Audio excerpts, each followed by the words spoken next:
All right, everyone. Welcome to the Legacy Leavers launch podcast. This is it. It's happening. It's Tuesday, the 6th of October, 2015. And I have the most incredible bunch of guests with me in the studio. It has now been 45 minutes of craziness already, and we haven't even got started. So the Legacy Leavers podcast is all about inspiring people to change the world. We're starting with Durban. We're starting with KZN. We then move on to South Africa, and then obviously Africa, and then the world. So we're going places, people. And I've got some of the most inspirational people in the country to be with me on this show, and I'm really excited to have you all here. Thanks so much for joining me. On my left, we have Cath Jenkin. Cath Jenkin, welcome. Hello, James Preston. How are you? I am super good. A little hot. A little sweaty. But little pressured. The technical crew were here earlier, and so I didn't want to meddle with the aircon, so I'll just be hot rather than get into trouble. Thank you for having me, James. It is a pleasure. No, because... No, it's fine. What's a little sweat between friends? Exactly. Stick it out. And then to the left, well, actually to the left is obviously Cam Jenkin, who is the beautiful Cath Jenkin's daughter. Say hello, Cam. Hello. How old are you, Cam? 10. 10 years old, wow. And you think like an 18-year-old. Well, better than most 21-year-olds, actually. And then behind you, we have Kajal Bagwandeen. Kajal Bagwandeen, welcome. Thank you, James. Thanks for having me. It is an absolute pleasure and a privilege to have you. Kirsty and Barry Tuck. We'll start with Kirsty. Hi. How are you tonight, Kirsty? I'm getting you, James. Very Thanks for good. having me. Thank you. Don't forget to speak into the microphones, guys. Okay, there we All go. right. Hi. And then Kirsty's better half. Thank you. At least someone recognised that. Yeah. Look, I'm sure you've never had that before. No, that's a first for me, James. Thank you. He's far more stylish than me. I speak it straight, eh? Barry Tuck. Welcome, Barry. Thank you, James. Thanks for having, both of us. It's fantastic to have you both. You guys are a great couple. And like I tell everyone, the best hashtag of a wedding ever. The cuck wedding. The cuck wedding. The one and only. Is that still trending? Do you still search that hashtag? On Instagram, there's still photos going up, but I haven't seen much on Twitter. Okay, still going on Instagram. Can we clarify that though? Like, it wasn't Yes, like please. KAK wedding. Yes. It was like KUCK, which is, we thought if Brangelina can have a couple name, so can we. So we combined the Kirsty and the Tuck, and we got Cuck. Fair enough. No, No, it's fair very enough. fitting. Yeah. It's probably best to clarify exactly. And then moving on to Siyanda. Oh, am I pronouncing your name right, Siyanda? Yes, you are. You are. Thank you for Fantastic. doing that because people butcher my name. I do my best. Siyanda, welcome. Thank you so much, James. I Then really Zach appreciate Fenter over there, next to Siyanda. Welcome, Zach. Thanks, good to be here. Great to have you. You just got off a plane from Hong Kong or China? Yeah, all over actually. Okay. China, Hong Kong, America. When did you land? Yesterday. So Wow. Thanks for making it, man. yeah, it's a pleasure. So appreciate that. And the man who's got to be back in the studio in 5 hours' time, is it? No? No. Good maths, I know, but I'm not too sure. There you go. Msizi James, welcome, Give the man a Msizi. mic. Thank you so much. Great. Can YouTube see me? Hey, YouTube. There you go. So it's great to have you on the other side of the microphone, brother. I like it. All right. So what I'm going to do is, rather than read through all your profiles, I'd like you all to give us your profile in the best summary possible. So we'll start. Okay, no. Do you want me to read it for you? But No, not mine. Where did you get that? let's start with. Oh yes, you didn't read the email and send it through to me. Okay, I'll write one for you. all right. So I'm with you, bro. yeah, Zach didn't. Okay, so let me start with Msizi James. And Msizi James is an East Coast radio presenter at the moment. He's an up-and-coming media star, in my opinion. That's why I wanted him on the show. He's a young star going places at the moment in talks with various TV channels. So it's a great privilege to have you on the show, brother. Thank you. 22 years old and going places. He does the 4 a.m. to 6 a.m. show midweek, Monday to Friday on East Coast Radio here in Durban. And he does the SA Music Show on Sunday nights from 6 to 9. There you go. Zach, come a little closer. Zach, it's all good. That was Zach's phone. He's probably saving the world right now. Zach Fenter is brand manager or owner? Not own anymore. Okay. Sold it, yeah. Sold So, Sgt. Pepper. Founder and kind of CEO. Founder and CEO of Sgt. Pepper Clothing. How would you describe Sgt. Pepper Clothing? How would I describe Sgt. Pepper? I think it's a masculine menswear brand, denim brand. I think it was founded on backbone of just well-made denim. I think a lot of it's kind of just clean, minimalist type of, edgy items, but not so way out that, the kind of everyday guy can't appreciate it either. So, yeah, I think we really embraced the thing, Da Vinci, I think it was said about simplicity being, the ultimate sophistication. A lot of our design ethos and process is around following, kind of, I guess, that mantra. And, yeah. That's it in a nutshell. So. Awesome. And I have to ask you this. Obviously, there's the hipster subculture, which is now becoming mainstream culture, actually. Yeah. And so, for a guy who doesn't actually dress like the classic mainstream hipster, you... No beard. No beard. No beard. It's because I can't grow one. I am with you there. Dressed... very chilled, very relaxed. I just have to ask you this straight. So your brand is associated with the sort of niche market, right? I just have to ask you this straight. The beard. Have you seen? I'm sure you've seen the meme. Guys, that beard of yours is going to look like this, and then a photo of the '80s mullet. And handlebar moustache. How do you feel about that beard? Yeah, from a man who knows fashion. Well, I think when we started, 2.5 years ago, at that stage, South Africa was quite, unbeknown to the idea of beards. I think tattoos, beards, that all seen, obviously in Europe and the States and all, it was quite prevalent. But in South Africa, it was quite intriguing, So for us, when we launched the brand, I had a couple of mates with beards and tattoos, and that's how we started. So obviously that whole kind of like stigma and that whole hipster thing then obviously started coming alive in South Africa, and we moved pretty quickly from that actually, because I felt like we didn't want to get associated too closely with something like that, That's why I was dancing around how I worded that. Yeah, because I think it's great. It's become like the skinny denim, it's become a staple in many men's, kind of homes. The beard has become normal, as many things do, it comes in as a trend and then it just becomes like a basic for us, So I wouldn't say it's associated or attached to the idea of a beard or the beard, It's just doing what you want to do and wearing whatever you want to wear and being free in that, So, yeah, I don't think we attach to the beard or the moustache or, any of those kind of things. But in that moment and in that season, it was the right thing to do. No, sure. And I'm not criticizing the brand at all, because obviously your primary model wore that beard well. But I just wanted to ask your opinion. I just want to ask you. So please don't misunderstand what I'm saying. I'm not criticizing your look, because you guys pretty much pioneered that beard, in my opinion. I want to ask your opinion on the beard. Is it? Do you think that meme's a little bit overdone, or actually is it just a phase that age is going through? Personally, I'm not appreciating it as much anymore. I feel like there's a way cleaner trend at the moment. So I just, for me, personally looking at it, it's a little bit dated. But like I said, it's become a staple, So for me, the cleaner, more edgier, more sort of sophisticated stuff is kind of where I'm heading towards and what I'm appreciating. But like I said, South Africa is always a little bit behind as well. We're sort of like a season or two behind. So I think it will stick around for a while, All Still right. appreciating it. Okay, That's cool. There we go. Very diplomatically answered. Siyanda is talking about diplomats. Siyanda Chonco is an eminent Durban-based grassroots development practitioner and social entrepreneur. His vision is to see an upsurge of indigenous leaders assuming positions of influence in key strategic areas.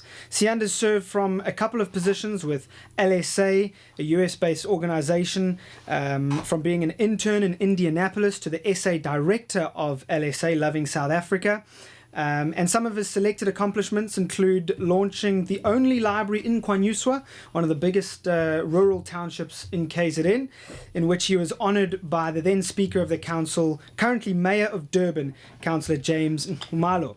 Recently, Siyanda launched the Masterminds Business Project, a platform from which small and medium business interact for business arrangements. Siyanda, welcome to the show, man. Have I done justice to your bio? Yes, you have.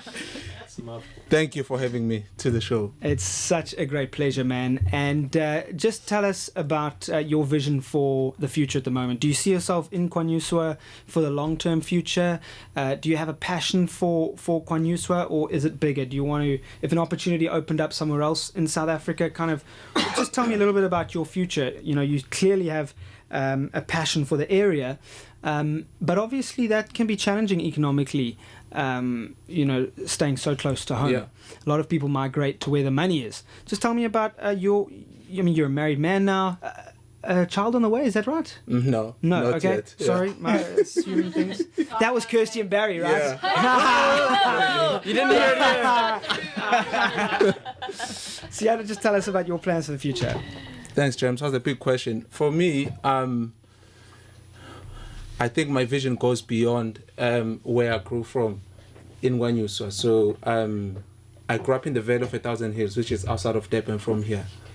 And it's a semi-rural township that almost has everything that you consider as major issues in South Africa. So we have the whole pack.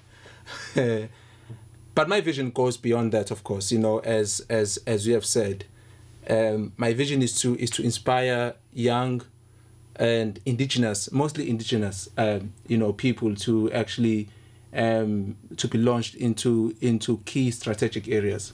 That is economic, social, and political. That is because I believe that there is a lot of potential that is ignored in our areas where we are coming from, and I feel like many people live in the time of history rather than in the time of the future, and I believe that once we start to invest in people, in townships, in rural areas, that is when we can begin to see real change that we speak about in our country and in the world. And now you see why he is on the panel. Yeah. So I'm privileged to have met Siyanda through some of the work that I did into the area. Barry. Yes. A multi- Let me follow on from Sia. Thank you.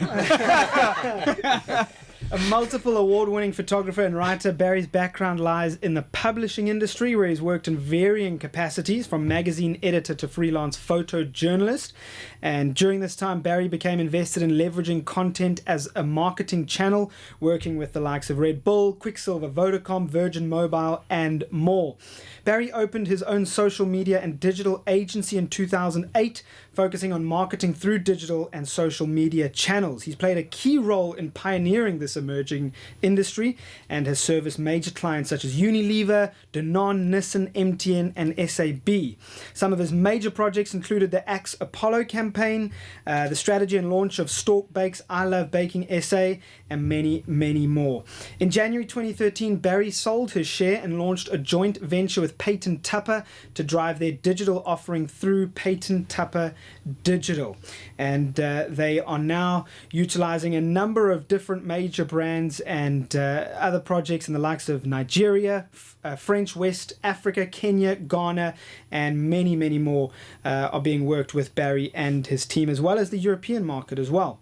So, acknowledged as one of the leading minds in the digital industry, Barry is frequently invited to talk at major conferences and events, and he's also invested in several other companies and digital startups, including an events business that integrates digital experiences with the real world, and an e-commerce startup that leverages social media communities to drive sales. Ladies and gentlemen, I give you Barry Tuck. Sure. Thank you. That was a lot longer than it should have been, I think. Sorry about that, everyone. Well, you see, I'm going through this. I'm going, I've got to say that. I have to say that. I can't miss that. But one thing that a lot of people don't know about you is that you worked on Zigzag magazine. Yes, Is that yeah. right? I mean, everyone who is everyone from Durban knows Zigzag magazine. Yeah, because I think everyone surfs in Durban just about, so yeah. That's pretty much it. Yeah, my background is originally in the publishing industry, so I started out as a lowly surf photographer, And sort of suddenly realized that there was a little bit of power behind the lens, and worked that to my advantage. You must tell us about that power. All right. When you come back, I'm going to have you all back on an individual interview so we get the most out of you. But when you come back, you must tell us about that power. Great. And then over to your darling wife, Kirsty, actually the better half, eh? Oh, now I'm the better half, huh? Business analyst, social media agency owner, Stir Social. So you can go check them out. You can't Google anyone else, all right? You have to Google Stir Social. Patron princess. What does that mean? Patron princess. Oh, I'm sorry. It's all about the tequila. Thank goodness. Well, a lot of people pronounce it like that after a few. Forgive me. Patron princess. Forgive my ignorance. What is a patron princess? You need to be educated, James. It's Well, educated. That's what this podcast is all about. So Patron's a brand of tequila. And they have silver, coffee, the añejo, and the gold. And I really, really like it. So the term Patron Princess was bestowed upon me a few years ago. After, consuming a couple, convincing a few other people to do the same. Yeah. It's a great drink. I enjoy it as a party starter. I get it now. It's a tongue-in-cheek label for yourself. Forgive me for messing that up. Twitter queen, businesswoman, blogger, model, socialite, entrepreneur, presenter, thinker, and at the tender age of 27 years old. Is that how old you are right now? Oh gosh, 28 now. 28. Flip, yeah, I have to get used to that. Wow. I mean, I feel old because anyway. I'll dig myself out of that hole quickly. Yes. She is well accomplished, well travelled, highly educated, and I'm going to skip your education because it'll just make me feel bad, but incredibly educated. We're talking Wits Business School here, people. Also, in 2010, when she graduated from the Wits Business School, she was selected as a member of FHM's Hot 100. And to my darling wife listening to this right now, I don't even know what that is. In 2011, she began working for Auric Business Incubator, helping small businesses and entrepreneurs take their businesses to the next level. In 2012, she left Auric to open her own business, which was Stir Social, and launching her own blog, kirstybissett.com, which has grown rapidly, and the company now works with the social media agency Stir has grown rapidly, and they now work with several major brands such as Edcon, Accenture, Lottostone, and has also consulted with larger corporates such as MTN, Anglo, and many, many more. When not swimming in the sea of the internet, Kirsty can be found surfing of the ocean persuasion, chasing down the slopes of some snowboarding, watching her favorite sports, or reading anything from African politics to whimsical fiction. Kirsty, is there anything else you'd like to add to that? I mean, pretty much covered it. Thanks, James. Fantastic. Now, just quick one. Just tell us about where you both got engaged. All right. So in May last year, Baz, it must have been after a few patrons, but he convinced me to go to Everest Base Camp, to hike up to Everest Base Camp. And we went through with both of our dads and a family friend of ours. So it was the five of us. And it was an adventure. I wouldn't call it a holiday. It was a heck of an adventure. And after about 2 weeks, we finally got to Everest Base Camp. There is no air up there. You can't breathe. You're exhausted. It's freezing cold. The wind is pumping. And Baz decides, while snot is flying everywhere from the wind and it's freezing cold, that Literally was. that is the place I'm going to ask Kirsty to marry me. Wow. It was quite an experience. Kind of. Now, you say like that was a surprise. Did you have no idea it was coming? Absolutely no idea. I promise you. Like, you can ask anyone who knows me. I was never that girl who dreamed about marriage and a wedding or anything like that. So I always believe that if you had, just a solid relationship, whether you decide to just carry on like that or get married, the basis of a relationship is founded on trust and respect, which is what Baz and I share. So I honestly didn't expect a thing. Next thing I knew, he was down on one knee. And it was a very, very special moment. Wow. Now, Barry, were you not freaked out about losing the ring, climbing up Everest. Where did you? Yeah. Well, dying, yes. Where did you stow that ring? I felt like Frodo, but it's I just had it in my jacket pocket, and I carried it through the whole of Tibet on the way to base camp, and more than anything, Jacket pocket. yeah. So like we're talking, can fall out the jacket pocket. Put your jacket down. Kind of thing. Luckily, it's one of those zip-up guys, the heavy snow Oh, jackets. right, So okay. no, I was very careful with it. But I think the scariest part was I hadn't asked Kirst's dad yet, so I had to somehow try and plan. Yeah. Had to somehow try and plan to like separate him from Kirst, quickly ask him, and then sort of find the right moment. And if you've ever proposed to someone, you know how trying to just work it into a conversation isn't the easiest thing. You just have to kind of pick a moment and go for it. So it was quite a thing. That's quite an adventure. Okay, and also I want to come back to you guys. Everyone, remind me. I want to come back to how they met. You guys met on Twitter. Is that correct? Indeed, yes. So I want to come back to that. All right. Cool, But cool. for now, we're going to move on to the lovely Kajal Bagwandeen, and it is said that beauty is power. A smile, its sword, and this bright South African has one of the most beautiful smiles to have graced South Africa's screens. And I think we can all agree with that right now, right? Kajal has become a class act on South African TV with her presence and talent, having landed 2 sought-after roles on our top soapies, playing Asha in Siyanda and more recently Davina on Isidingo. Her career in the entertainment industry is undoubtedly headed for great heights. A creative soul who also happened to have a keen interest in numbers. After completing her BCom honours, what is it about you ladies in education? Oh, gosh. A BCom honours in accounting, she decided to pursue her passion in the world of performing arts. Her love for the performing arts began as a young, shy girl who is now meticulously trained in the North Indian classical dance style Kathak, with training in SA, India, and the UK. But she didn't stop there. True to her multifaceted style as a performer, she is also accomplished in modern Bollywood and Indian folk styles with a hint of contemporary.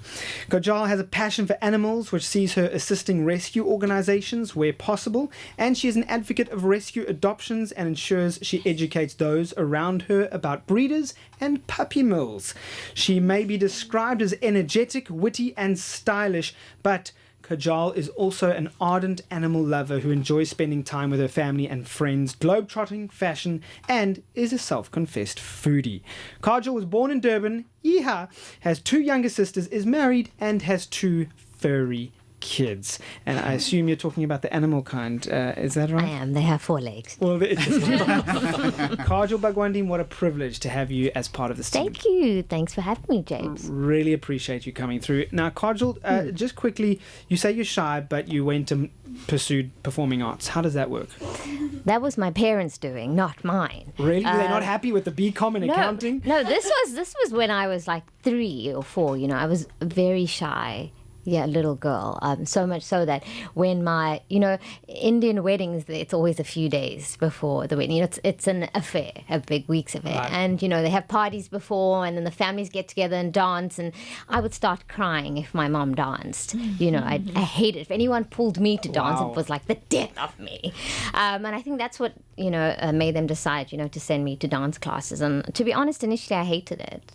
I wanted to leave, but I'm thankful that they got me there every Saturday, for the last, 20 odd years, because it made a huge difference to me, because people don't believe that. I still am a pretty shy person. People think because, you're a dancer or you're in the entertainment industry, they can just ask you to stand up and do something or stand up and dance. Absolutely not, Come on, that was my next question. It's not a stage. So I'm not. Yeah. Yeah. So that's where it pretty much started. Wow. But I'm really thankful that I continued with it. I just don't dance enough anymore. Really? Unfortunately, yeah. Well, I must say, I have come to, working at in the entertainment industry myself, I find a lot of the loud people, like people on my right, tend to be more in the presenting industry, and the actors do tend to have a shy side to them. They kind of keep to themselves, and then when they get on screen, they're in character. It's a whole different person comes out. Do you find that when you're acting? Yeah, look, Yes and no, because I present as well. And I think it's because I'm a people's person. I love meeting people, particularly, we interview a lot of South Africans, and I love learning more about the person behind the person on TV or the person that we see, whatever job you're doing. And that's what interests me in the job. I don't think you have to be a loud, outspoken. I can be that at times, but it's more about enjoying the company and making someone feel comfortable and being comfortable with them, because obviously when that monster called the camera is in front of your face, even the most confident of people can immediately have a wall in front of them because of this thing. And I guess that's where it becomes my job, to make you feel comfortable and feel a part of what we're doing. And so no, you don't have to be a loudmouth. So it's yes and no. I think that's good. That's encouraging for a lot of people who will be listening to this. So that's fantastic. Thanks, Kajal. Pleasure. And then finally, Cath Jenkin. Cath, Hello, James. you sent me 3 bios. So I'm going to I couldn't decide which one to use. I'm going to read all 3. Okay. No, don't. Hey, sigh. James. Oh, wait, that's the email. No, that's the email. Cath Jenkin lives for long conversations, midnight snacks, and getting lost in a world of words. And sorry, guys, she's married. I'm no, not. she's not. I'm sorry. not, She's but I'm she's very taken. attached. She's taken. Forgive me. That was so stereotypical. I'm so sorry. As a writer and columnist, Cath explores a range of topics and themes with a key focus resting on parenting, technology, and the spaces in between. And that's Cath in a nutshell. Cath, That's anything me. else you want to add to that? That's me. You just forgot the part where I'm owned by a dog. And then and a kid, but mainly the dog owns me. Mainly the dog owns me. The kid just kind of tolerates me half the time. And you summed it up pretty well, I think. Thanks. That's because Thanks for using the bio that was least tweet. that was at least meaningful. Yeah. I want to put it out there that all of you sound so successful. But biggest Msizi James. Speaking of which, Msizi James, come around this corner. I figured you're so far away from the Don't microphone. even. You need to be here. All right, so you're going to come around this side. It means you're going to stand or you can sit here, but just don't sit. In fact, you know what? We're putting Msizi away from him. Or just project your voice. I don't know. Yeah. Yeah, that's not too hard. So, okay, so he's going to bring his chair. All right, Msizi, come up over here. So Msizi James didn't send me a bio, so I'm just going to tell you. You started with me. You've already mentioned me. Oh, did I? Yes. Did I really? I thought. I did my trick. I just want to say, Msizi, Wow. I just want to say something to you right now, that I'm 35. I just admitted that publicly, but it's fine. You can find out on Facebook too. And people who think like that, who are like, oh my gosh, you're so successful, please don't think about that, because just remember that everybody, no matter who they are and what they do, always wipes twice. I didn't even do that well. Never Okay, even well, think considering I've already done you, Msizi, It's our own Sergeant Pepper. would you like to add anything to all these incredible bios? No, I have nothing that will ever top any of that stuff, man. I'm just very honored to be in the same room with all of you. Genuinely. Well, that's fantastic. I'm just honored you could make it, man. All right, so what we're going to do now is, you do realize those are all part of the recording I'm tuning it up system. because So some of those ones are low. thank you for messing up my levels. Sorry. The radio DJ. Okay, you get back behind the I'm gonna desk. put That'll them be great. into Thanks. What we're going to do now is we're going to get straight into our game, right? So you're going to reach into the little bag over here, and you're going to pull someone's name out, and you're going to ask them any question you want to, and that person has to answer as if though they're on Piers Morgan or Larry King, right? So there are three. Your name is in here 3 times. So if you pick, if one of you picks a name already taken, you got to take another one. Okay, we'll start with Msizi. You're first. Okay. One piece of paper, I'm please. scared, you guys. I'm scared. Really? Perfect. To the microphone. It's empty. Oh, Siyanda. Siyanda. So do we ask now or do we wait? Oh! Just waiting, like what's going on? What would you ask Siyanda if you could ask me anything? What would it be? Please be merciful. No, man, I was just very interested to hear the whole thing about starting. Did you say you started the library in Kanyus? Not really me, but we started it under an organization that I was leading back then, Which was called? which is called Light Providers. It's a youth organization that is based in Wanyu, so it's a community-based organization. So I was leading that organization at that point, and we were able to actually build a library, which was the first library, not really the first, but the only library that was in that area. So is it used as a public library so kids can go there every So day? kids can go there, so they could go there. So we launched it, and Councillor James Numalo, which was the speaker then, the now mayor, was able to come and witness that. So it was a success. It's one of the success stories,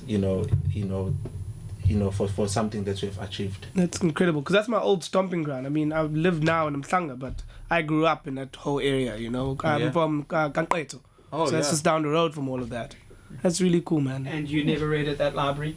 I don't even know if it was there when I was young. Have you ever been into a library? No. I did. Thank you, Siyanda and Msizi. We're going to move on to the next guest. So, Zach, pull a name out of the hat, and if it's Siyanda, put it back in. Kirsty, Zack. Oh. Are you a coffee drinker or a tea drinker? Depends on how many patrons were the night before. No, generally a coffee drinker. Good coffee, instant coffee. We only have instant coffee at the office, so I have like these goals. Fix that. Of having my own barista and hiring a barista. So, that's what kind of way I set the benchmark for my business, where I have my own barista in the office to make all the staff their own coffee. So you haven't got to that goal yet? Oh, not there. that Working okay? towards it. Always working towards the dream. Well, if it's anything, if it means anything, at the big radio station that we work at here, also instant coffee. So Okay, all right. Okay. Yeah. So I'm on a level playing field here. right, Siyanda, you're up. Okay.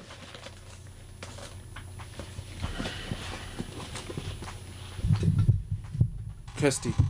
All right, back Another in. one.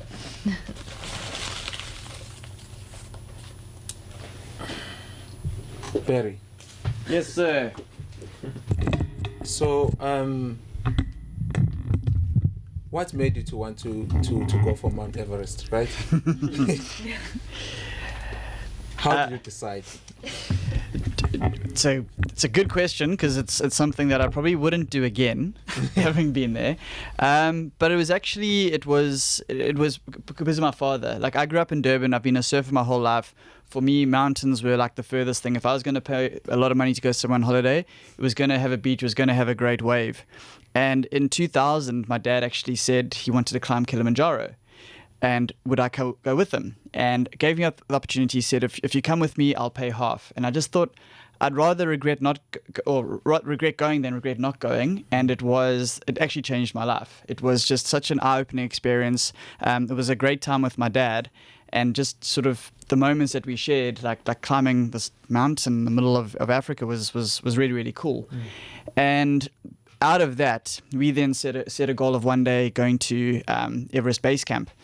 And my dad turned 69 this year, so we decided that at 70, maybe getting to 70s is a bit late to start venturing up mountains again. So we decided this was the year and just booked it. And that's when I decided to see if Kirsty and her dad wanted to come, and they said yes. And then suddenly a little plan hatched for me to make the most of it. Yeah. We actually reached base camp on my birthday, so it was quite like a serendipitous moment that to be there on my birthday and get engaged on the same day was actually purely coincidental, but yeah, really cool too. All the stars just aligned. Yeah, exactly that, yeah. You can keep the paper there, Siyanda. Thank you. Good question, man. So Barry's up next. Yep. Who have I got you? I have Sia, Siyanda, been before. Maybe take a wider one. I have Zach. Okay. Sure. Shoot. Yeah. Well, can I ask more than one question? It depends how long the first answer is. Okay, well, These supposed to be like icebreakers, little like yeah. No, it's not as aspirations. Tapping into like heavy, deep questions. The first one, I'm just really curious because I didn't know you'd sold. So I just want to ask who you sold Sgt. Pepper to. Am I allowed to ask that? Are you allowed to say? Yeah, if you can't, then don't worry. Yeah, probably. Yeah, I mean, He's thinking about it. He's thinking about who he sold it to. No, dude, if you can't say it, there's no. I'm just really curious because I love the brand. How it started was the concept came alive. Sgt. Pepper, in a sense, was launched into the social media space, so you would probably find this quite interesting. But initially, when I started it, I put everything I had into it, all my life savings, we created such a stir on social media because at that stage, Facebook, obviously, it was just kind of open source of just mayhem, So for us, the photo shoot and the campaign that we put together just went completely viral. Reached viral status in many ways. And at that stage, then obviously a lot of the retailers wanted to get on board with us. And at that stage, I didn't even have a brand yet. I had an idea in my mind. We'd put a photo shoot together. The samples weren't even created. We had a couple of them put together. We did the photo shoot and then kind of sold the perception of what we'd created and what was coming. And when we finally started getting some orders based off samples, and obviously had to get the funding for it. Funded the initial run, but then obviously when it started growing, I needed some financial backing. And I met a lovely company called Crucial Trade. They also do clothing, importing, manufacturing. So we just felt like our kind of, I think, values and ethos and kind of the idea around what we wanted to create was aligned. And I actually sold it up then already. So it's been about 2.5 years now of just kind of running it and getting the big daddies to pay all the bills. Nice. So, yeah. Okay, well... No icebreakers for you. Hey? Yeah. Straight in the deep end there. Yeah. Okay, well, can I ask my actual question now then? Okay. Am I allowed to? Because you proposed on your birthday at Mount Everest, you can. So that's the criteria, everybody, if you want to ask a second question. Well, hell. I'm stuffed now. The question I actually want to ask you was around entrepreneurship, because I'm entrepreneurial myself. I mean, Kirsty is too. I believe that it has such an important role to play in this country in terms of upliftment and job creation. So have you always been entrepreneurial? Was Sgt. Pepper your first venture into the space, or... what did you... Yeah. It's quite a funny thing. I think, we all have that kind of pioneering spirit in us. I think, to some degree, probably some more than others. But for me, that would have been my first sort of big step, I think at that stage, I came off a double retrenchment, actually. I had a bit of a interesting journey. Was with a company for 3 to 4 years, retrenched out of the blue. Back against the wall, went into a second thing, also 3 to 4 years in, very similar story, retrenched out of the blue. So, in many ways, I probably could have hit a slump, quite heavy slump. But, I kind of looked at my wife and I said, let's do something cool. And like I said, put everything I had into it, So I moved into my dad's basement. And we were married already 3 years into it, a young wife up in Joburg. Quite disillusioned with kind of what we were doing with our lives and where we were going. So in many ways, I had to do something. How it says necessity is the mother of invention. And for me, it was kind of create or die in many ways, So I had my back against the wall and I needed to come up with stuff. And that's where it came from, So, it was crunch time. Really cool, man. Yeah. Congrats. Thanks, cool. man. Wow. Well, that's exactly what I wanted. I wanted just... organic questions to come from your mind. So that's awesome, Barry. Thanks. Great question. Kirsty? Please don't get me. It's going to get awkward. We've got another Siyanda. Siyanda, you You know too much. probably, yeah. Hi. Okay, tell everyone who you got. I got Kajal. Did I pronounce that correctly? Kajal. Okay. All right. I've known you for a while, and I think you're the most kick-ass person. And the thing is, if I met you kind of just randomly and didn't know who you were because you've been so successful, I wouldn't even know that you're as successful you are because of your humility. What keeps you grounded? Sure. I think being in this industry, it's difficult. No, let's not say that. It's easy to lose track. You get caught up in the glitz and glamour of it all. It's not really all that glitz and glamour, and you do know. You know that you're in it as well. It just seems that way. For me, I think it's my family. and my husband.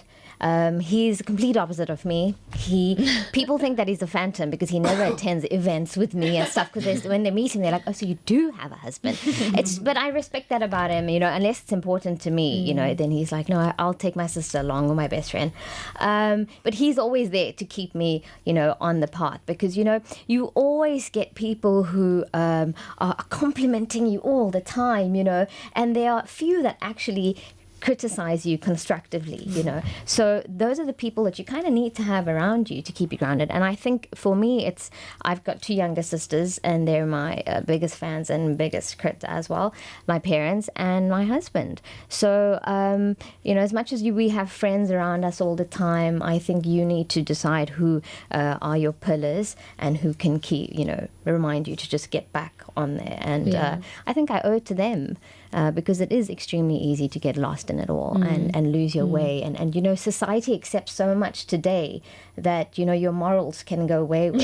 It does happen. If you need to have a strong mind, but you also need to have those around you to keep you on that path. Cool. Nice. Cool. Pulling the best out of everything. Guys, I love it. All right, so you have 2 names to choose from, Kajal. Yeah. Unfortunately. He gets Cam. Msizi. I see you now. Firstly, I must say I adore your energy. Thank you. It's quite contagious. Ooh, questions, Kajal. Yes, questions. okay. We can just go with compliments. Let's do that. So you are in this industry. It's a 2-part question. Yeah. Where to from here for you? And what are the challenges you think you are going to face entering this industry? Well, say you're in Durban now, okay, but I'm sure you've got your sights set on... I don't want Durban to lose people. People constantly think that I live in Johannesburg, but I live in Durban. But I'm sure you're going to think South Africa and globally as well. Firstly, where to from here, and what do you feel some of the challenges you are going to face? Sure. All right. I've got to say that I've been doing this for a long time. Well, not radio, of course. I'm new to radio, but I've been in the entertainment industry for a while now. I started off with singing. I was a finalist on South African Idols. I just sang from like a young age, weddings, corporates, and all this stuff. So I've moved on a bit from music, and I'm trying my thing at the whole radio thing. At the moment, I'm very happy in radio. I'm loving what I'm doing, and I think I'll stick to radio for another couple of years. But like James said, I've been in talks with a bunch of TV people, and TV is definitely a prospect because I've worked already with on TV a bit, just presenting and stuff. I'd love to get back into doing some of that. I want to stay on radio, but funny enough, the big goal, like 10-year plan, has nothing to do with entertainment. It's more politics, I studied that straight out of school for a year, and I'm not studying wasn't for me. But I've got a huge passion for people, for South Africa, and just the future that South Africa has, So I think in the long run, I fully want to be in politics, and by that I mean in Parliament. I think we definitely need young people. Well, not young people, but younger people who are thinking, like Siyanda said, about the future, not about the past in our Parliament. So that's the 10-year plan. 5 years from now, probably. Like you said, Johannesburg, I'll probably be in Johannesburg because sadly enough, that's where the entertainment industry is, and a lot of business is in Johannesburg, even politics-wise, Pretoria is eventually where I'll end up being. So that is it right there. I hope that answers that question. And challenges-wise, I think in the entertainment industry, the biggest thing, like you would know, of course, is who you know. And there are a heck of a lot of young, talented people out there. I just got so lucky with this job even. There's a lot of people who I've met already who are super talented. Even every time I go up to Johannesburg, I don't go into an audition or meeting and I'm the only person there. There's a lot of super talented people. And so I think the biggest challenge for me at the moment is trying to go against these people who are talented and live in Johannesburg and have so much at their disposal, I'm in Durban, and Durban scene, I've got to say, has really accepted me, and I'm loving it. I'm doing a heck of a lot of cool things that I'm doing in Durban at the moment. But to make it bigger or broader, it's going to be hard to go against people who have been doing it for years, because a lot of these are child stars. People my age have started like 16 presenting on Yo TV or whatever. So it's going to be hard in that sense. But I look forward to the challenge, and I look forward to all the adventure that I'm on, man. I'm on a good adventure at the moment. Awesome. Can I interject there quickly? I just want to say something. No. Okay, I'm kidding, all right? I will set you on fire, James. I just want to say something about the Durban scene. There's a lot, and it happens in the digital industry too. And Kirsty and Barry, I know, are going to agree with me. They have to, or else I'll set them on fire. No, I'm joking. But I really, really feel that in a lot of respects, Durban is coming into its own more and more. I would say in the last 10 years, and that's, again, revealing how old I am. And I would hope that by the time Cam is finishing up high school and going into her third master's degree, yes, I have a few ambitions for you. But by that stage, we're going to be in a situation where Durban and Joburg, business-wise, are going to be on very similar playing fields. I hope so. I would think so. And I believe that our city has the potential to do that. I really, really, really do. Cape Town, I love Cape Town. That's my second citizenship. Thank you very much. Love it. But I won't live there unless someone moved me and my entire troop and all of my extended family.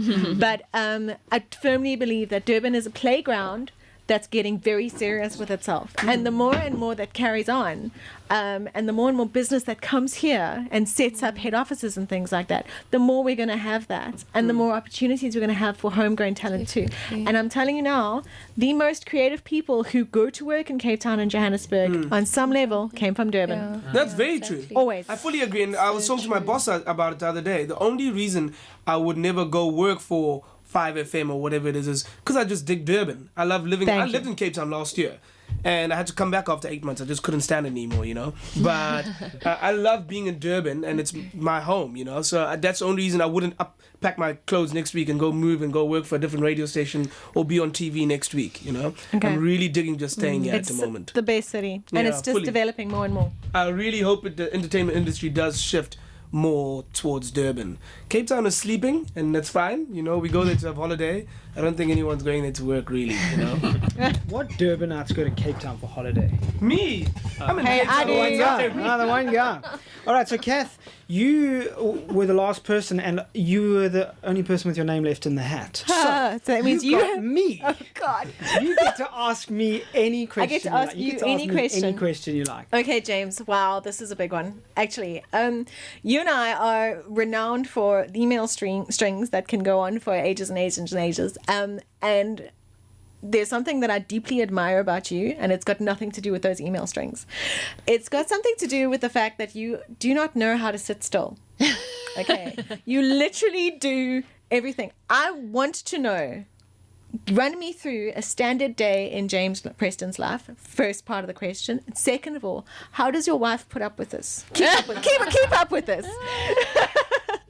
I really want to know this because, to me, you have done in the short time. Okay, it's a couple of years that I've known you. You've done 10 million different things, and it's like you don't know how to sit still, and that comes from somewhere. So run me through a standard day in your life, and then I want to know how people your wife particularly puts up with it. That is a great question. I have to say that is a very good question, which is also interesting. It kind of gives me an insight into how people see me from the outside. You don't sit still. Yes.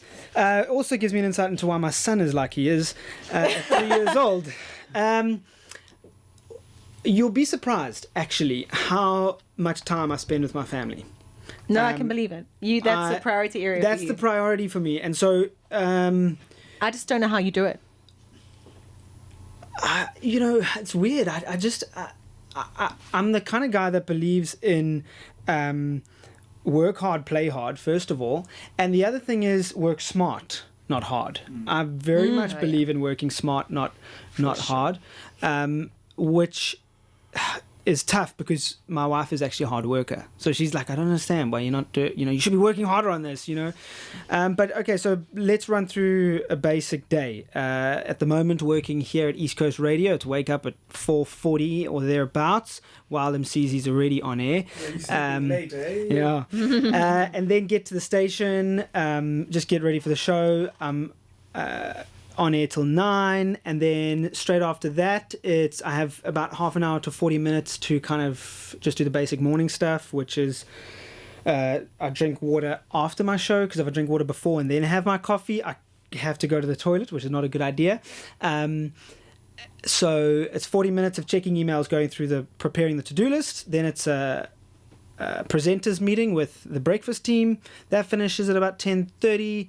And after that, just work through the to-do list. And how I work is a to-do list. Literally just Monday to Friday is my working time, and it's just projects and to-do list. And working for yourself is great because you can you can just move stuff to the next week. Yes. So that's the answer for me. It's just a case of I have projects. I'm a project guy. I mean, my dreams list is so big, and it's just a case of what's priority. Work through the to-do list until about 3:30, 4 o'clock. And because I'm not around when my kids, or when my son and my wife wake up, I like to be home at 3:30 so that I can be with them until my wife is dead tired, which is usually about 8 o'clock at night. So yeah, I don't always hit the 3:30 button. Like yesterday I was home at 5, today I was home at 4. But I aim for 3:30, and it's just the to-do list, Monday to Friday. Okay. All right. Now, I find it really interesting that you say to-do list, because I'm the same. And that's why I quit full-time work to become a freelancer so that I could be home for camp. That was my primary reason. I was also frustrated by my career at the time, and I knew that there was something else I wanted to be doing, and I knew that there was a way to dovetail it with my desire to stay at home. How do you get through your to-do list when you have a child romping through the house? That's not any word on you. I'm asking James. He has a much younger child. You're amazing. Absolutely. Leave me to do my job. Calm yourself. Calm yourself, child. Calm yourself. One of the blog posts that I wrote was how to be an entrepreneur and a parent. Because it is no one. You read all and I stepped into entrepreneurship before I was working at breakfast on East Coast Radio. So everyone writes about entrepreneurship in the online world, but no one talks about entrepreneurship with kids. Can I give you a tip? Yes. At some point, they're going to start going to school, and they're going to need you less, and they're going to be very independent, and then they're going to be amazing, like Cameron. That's not a tip. That's encouragement. No, it's encouragement. But you're the one who's doing it second time. So, but basic answer is, to be honest, I'm really privileged to have an amazing father who allows me to use one of his rooms as an office. Okay. So I get home from here usually about 12 o'clock every day, depending on meetings. And I work for about 3 hours. I just sit down at my desk and just work through that to-do list in silence. I'm a silent worker. I love silence. Me too. So there you go. All right. Thanks, Cath. Those are great questions. I appreciated that. Let's move straight along, guys. And we are running out of time. It's 8:05 here in the studio on a Tuesday night. So Central African time.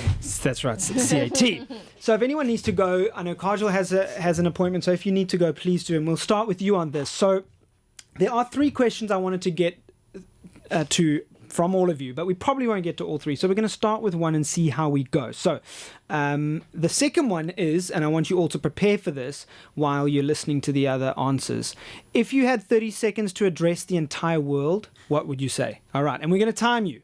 30 seconds to address the entire world. You're going to be put in front of a camera, and every screen is going to be changed to your feed, and it's going to go for 30 seconds, and then it's going to get cut. Okay, so what would you say if you had those 30 seconds for the entire world to listen? But the thing I want to touch on now is, what one thing would you like to see South Africans do less of? We're going to start with Zach again. Zach, what one thing would you... would you like us to start with someone else? No. Okay, you cool? All right. So Zach, what is one thing you would like to see South Africans do less of? Starting with you. Can I flip the question to say that I would like to see South Africans do more of? Yeah, that's great. Could we do that? Mm-hmm. You can, but I specifically asked it because I guess, but that's a good point. Why focus on the negative? That is a good point. All right, no, you guys have permission to flip it to its positive side. Well, thank you. One of you have to give me a less of. You Okay. don't want to sound like a bunch of complainers. No, That is so I also can do true. less Good. of. Less road rage, should I say that? That's great. But can I do the more one rather? Yeah, do them all. Cool. I think the whole show, from what I'm sensing from you, is just to encourage young, I guess, men and women to stand up and pursue what's inside of them. I would like to see, I guess, a bit more collaboration happening. I feel like the idea of shared economy is something that really inspires me personally. How big corporates, young entrepreneurs, startups, how they can collaborate and how we can get into that cycle where we're really making impact together, So I think to see more collaboration between big and small, young and old, to share resources, to fight for a particular industry, not necessarily being the best in, but best for. Those kind of things I would like to see more of. Awesome. Yeah, so less maybe trying to get to the top and more let's be the best in, together. Well, that's why I wanted to get a whole group of you guys in here for the Launch podcast, because collaboration and network is one of our biggest tools, in the new economy. So that's awesome. Kajal, I want to go straight over to you in case you do need to run. What you can, in fact, we're going to change it where everyone has to say what is one thing you'd like to see South Africans do more of, and what is one thing you'd like to see South Africans do less of. Okay, less breaking down of each other and more building up of each other. I say this particularly for women. I come from an industry where women don't necessarily always build each other up, but I am a firm believer in doing it. Being an actor, if I hear about an audition, for example, I would tell all my female friends who fit the profile, even if it's the same profile as me, because at the end of the day, the best person for that job will get the job. But over the last 10 years, what's been happening is you don't necessarily get it back all the time. And that's when I realized, we need less of this and more of actually, hey, do you need help with this? I can help you out. Or share your skills, share your knowledge, because I think sharing is where you help each other. And I get joy out of seeing someone else grow, because why stand aside and see someone try and then fail at the end where you can help them succeed? So I think, we need more of that in the industry as well, in other industries. And I do believe that collaboration will allow us to grow and create opportunities like for small businesses as well, because we can't keep focusing on the companies that are monopolizing certain industries. We need to focus on the smaller ones to help them collaborate with each other and grow together. And hey, that's when the economy grows, and that's where the quality of our lives increase at the end of the day. Wow. Gee, I chose the right guests, eh? This is exactly the stuff I was looking for. Siyanda, what about you? I would say as South Africans, we must stop, painting a bad picture about South Africa and start to be positive.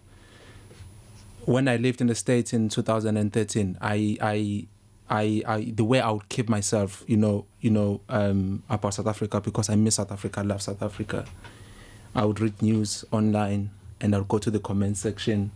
Oof. And the things that I read from there. Mistake. Oh my goodness, I just couldn't believe it. And all those people were South Africans. I was very disturbed. And so the picture that you have about South Africa when you're abroad is just this negative picture. But it is something that is actually painted by South Africans, and it just doesn't make sense. But when you get to other countries, people are very positive and optimistic, patriotic about their country. And so for me, this is not about not complaining, because complaining is good. It helps up the service, it helps, up the game. But, I would say more.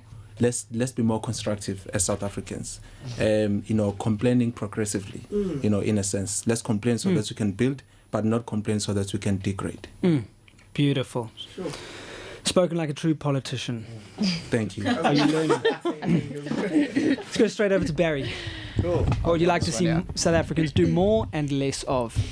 I think I'll start with the less. I'd like to see less blaming. And I think it's something that comes to taking more responsibility for our actions. Everybody has an excuse. Everybody plays the victim. You can always blame someone else for your circumstance, and it comes down to blaming the government, blaming history, blaming anything and everything, blaming your teacher, blaming your parents for whatever. At the end of the day, the path that you're trying to forge in life is your own. So let go of whatever's holding you back and actually take positive steps forward, and don't focus on the past. Don't focus on blaming other people when you're the only one who can actually change your circumstances.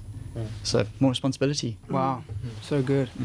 That was a less and a more of, hey? Yeah, they're both. Less they're blame, kind of- more responsibility. Yeah. Very nicely linked. Well done. We're going to move over to your wife and see if she can upstage you right after that. We'll see. What about you, Kirsty? I would like to see South Africans do less comparing. We're a country that has a very rich, very complicated history, and we're a country full of very diverse people and cultures. We can't compare our current government to the apartheid government. We can't compare our transport system to that of what London has. It's because South Africa, Very good. we're running our own race, and I think South Africans need to stay in their lane and focus on that, and also just never forget how good we have it here. In terms of what we should do more of, I am a huge fan of small business entrepreneurship. It really is a huge passion of mine, and I do wish that, like Kajal was saying, I wish that we would support small business and entrepreneurships more. And yeah, so that's what I think we should do less and more of. We've got to get this podcast out to as many people as possible, okay? As many South Africans as possible. Cath, before we get to you, I want to come to Msizi over here. All right? Go. Msizi? You guys have said so much already, but I fully think that we as South Africans should stop wallowing in the past, man, and start thinking more so about the future. And I think do more of would definitely be more patriotic in this, like the soul spirit that we've got around the World Cup or the Commonwealth Games, carrying that on throughout when times are not of the World Cup or the Commonwealth Games. Just being more patriotic and loving your country, like Siyanda said and Zach said, just caring and appreciating what we've got going on in this country, man, because we have it so much better than a lot of other countries in the world, man. But as South Africans, we tend to wallow a lot on the negative stuff. Great. Cath? Okay, I want to see less blind rage directed at groups. And that sounds weird, and I'm not talking about racism. I'm talking about when people say the youth have a problem with drugs. No, they don't. Sorry, they don't. Or the youth don't like going to school. No, they do. They really, really, really do. Ask a young person and they really want to go to school. And things like all the white people shop at Woolworths because they're richer and more privileged. No, that's not true. Okay, it's not true. And by the same converse, the whole blind rage directed at groups, and it's not necessarily racism that I'm talking about. We have this tendency to group people and therefore assign a tag to them. So they go, and almost define a future and a history to them. So we go, young girls in South Africa will end up pregnant. That's their biggest fear, and parents operate from that fear. They go, I have a teenage girl, I'm worried she's going to get pregnant. And I'm sorry for you, but you're actually undermining yourself and your own heritage and your own abilities as a human being when you do things like that. So the whole blind rage directed at groups, and I see it directed at companies too. We have a schism in our heads where we do kind of just go, all people, and we're so quick to put a tag on something, I want to see less of that. I want to see more. This is going to sound weird, but I want to see more young people having an influence in business, and not tokenism, as well. I want to see companies taking youngsters seriously, and I'm not just saying that because my kids. What kind of age group are we talking about when you say youngsters? I'm talking all age groups. I think that everyone has a legitimate opinion to share. Obviously, I'm not talking about. I don't want to ask a toddler what their opinion on a pair of jeans is, because that's not going to be useful. But if you're going to be building something for a target market, you should listen to them. And there's a lot of that doesn't happen right now. And there's also a level of patriarchy and almost overcompensating for, we are targeting the youth and so we've got to be hip. No, you don't have to be hip to target something at the youth. You don't actually, because you maybe take them seriously. Because I think you're insulting young people a lot of the time when you're building something for them. So I want to see less tokenism, and more actual involvement and actual listening to young people. What do they want? What do they need to get ahead? We need education. We need those things. We need to take young people more seriously. So like 22-year-olds being involved with Sergeant Pepper. Please. I'm sure Zach would be keen. Yeah. Zach's keen. I need your help. There you go, Zach. He's based in Durban, by the way. I'm based You should here say- yeah, okay, He's just so checking. That'll be your political name, Sergeant Pepper. We're building entire brands here, people. See what happens when you put great minds into one Next room. model. Thank you. I'll be your brand. No, don't push it now, Zach. Okay, the 30 seconds to address the entire world. Here we go. No pressure. So much of pressure. Come on, you've had enough time to What if think it's about under it. 30 seconds? Huh? What if it's under 30 seconds? Well, then fantastic. Then nailed it. you've got. Then you can say. You can drop the mic like Yeah. Kanye. So, Kajal, you sound like you have yours ready to go. I think we should jump right in. You know, in your email after the questions, you said, "I know this is a difficult one, but no pressure." What do you want me to say? Do you want me to say something like, "I have a dream"? You know, something like that. I want you to say No, what well, comes you from know, your heart. So here we go. We're gonna Without time no, this. don't time me. Without sounding like I'm giving a speech.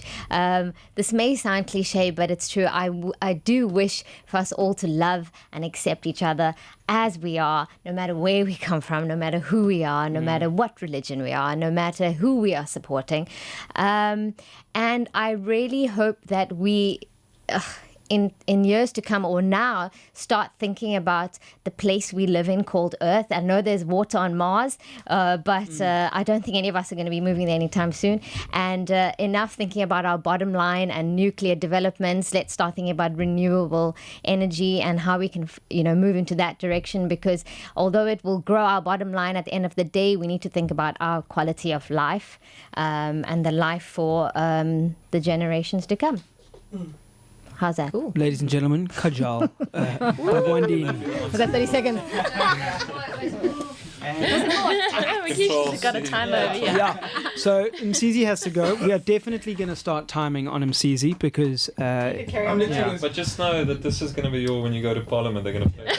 Yeah, oh yeah. We'll remember this. You're going to have to nail it. when you hear the beep, your time starts, and when you hear it again, your time stops.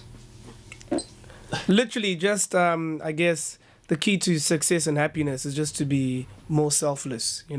Talk less about yourself, ask more questions, go to festivals, fall in love, meet a girl. Or a boy. Or boy, if that's your thing, I guess.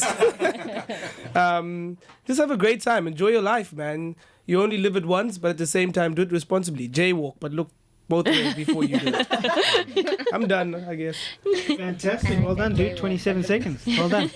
So Msizi has an event to get to. What's the event? I'm going to MC, actually, at a private corporate function.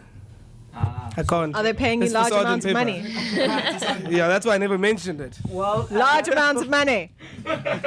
Are you singing as well? No. You know, they sometimes do this. Oh, you MC and sing. Oh, well. That happened to me on Friday, actually. I went to some gig for East Coast Radio, to meet clients or whatever, and I was just them to talk about the station. Next thing, I found myself singing for these people instead of talking, so... James, why didn't you get him to sing? Well, it was great. Thank you, guys. It was great. I'm out. if you guys want to hear him sing, go check out my Vine, and I've got a 6. So it's only 6 seconds. 6 seconds of Msizi singing. He does Sam Smith like better than Sam Smith. That's not even real. He really is So, gifted. you guys, Cheers. I'll come around, but there's no space. Bye, ladies. Enjoy some good time. Msizi, I'll thank you for contact thank you for coming out. See you early in the morning. That's right. Zach, 30 seconds to address the world. Your time starts now. I would just exhort everyone to love more, love fearlessly. Every option or every opportunity you get to love or express that love, show that love, acceptance, tolerance. Those would be the things I would want to communicate on. Love as much as you can, as often as you can, for as long as you can. Yeah, use what you have in front of you. Wonderful. 25 seconds. Nice job. Siyanda, your time starts now. I would say, poverty is a human-engineered disease, and its cure lies in the power of sharing. So when we extend ourselves to other people, we close the gap of poverty, and everybody can live in abundance. 25 seconds, very We good, are Barry. done here. The pressure is on here, Barry. Sorry, please don't put me in for anything. I'm done. He wins. No, Cath, we are getting to you. No. We're getting to you, Barry. Are you ready? I'm trying to decide which one now. Let me just think for a sec. Hold on. Or if you really work out a good deal with your wife, you could take her 30 seconds.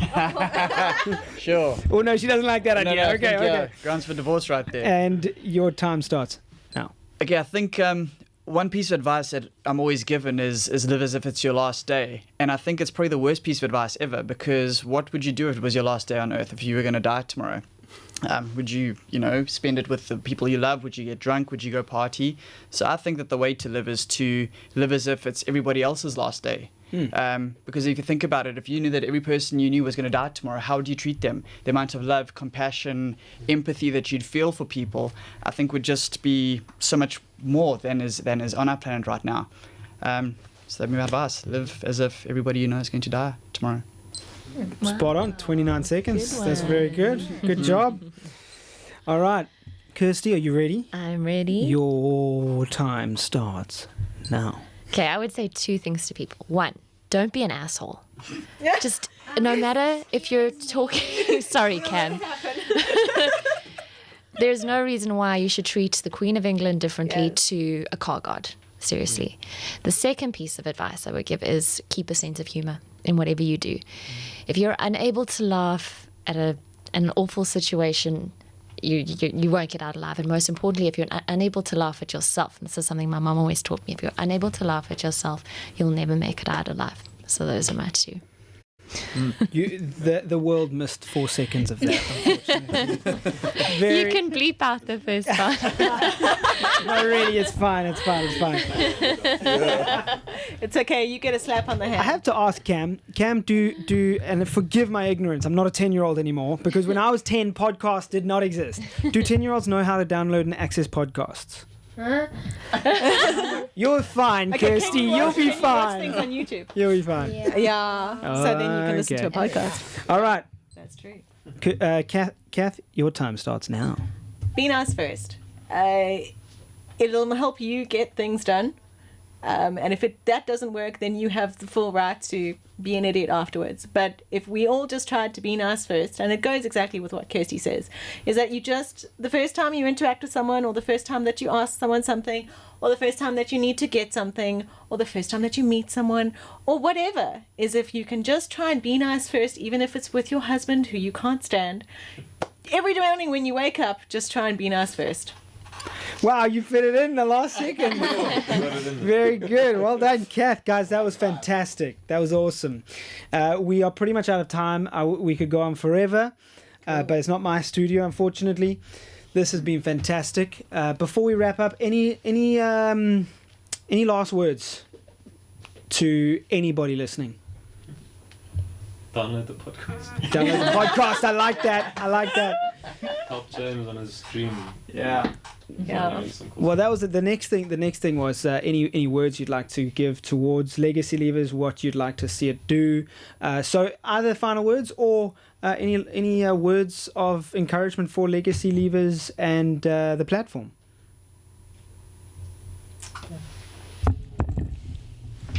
I think just thanking you for having us all here. I don't want to speak on everybody's pleasure. behalf, No, you but really it's been awesome chatting to you. And I think the whole foundation of what you're building here is fantastic. I think that it's only through getting people together in forums like this to share ideas that we can really get to know each other. And I think one of the biggest barriers in this country is fear of each other, fear of the strangers, fear of anybody who is perceived as different. And it comes from our history where we were separated and segregated, and it still permeates our society today. And it's only really through getting together and meeting new people and sharing ideas that I think we can break those walls down. So I think it's really great what you're doing. So thank you. Awesome. Yeah. Thank you, Barry. Thank you.